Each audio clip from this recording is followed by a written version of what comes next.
Shalom, Bwana Yesu asifiwe. Karibu na kukaribisha tuendelee na kazi ya Mungu.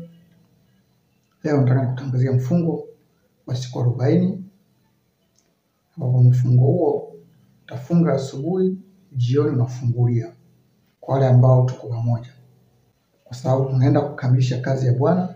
Wewe funga asubuhi, jioni unafungulia, sawa?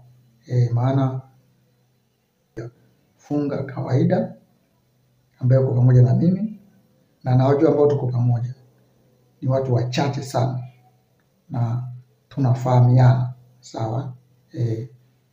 Na kama wewe ni katika miongoni ambao unahangaika na manabii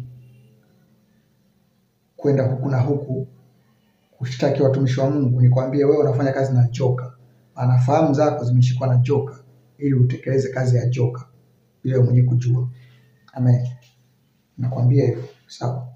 Kwa hiyo Yesu alifunga siku 40 kabla hajaanza kazi,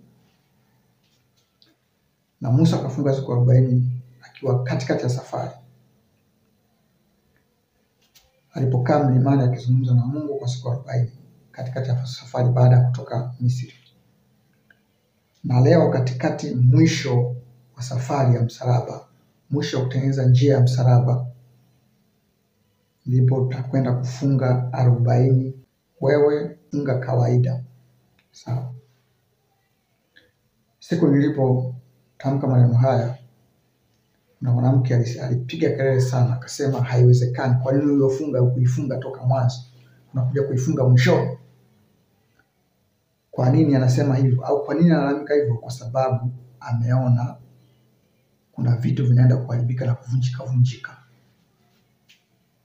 Sawa? Amen. Kwa hiyo ndio hivyo.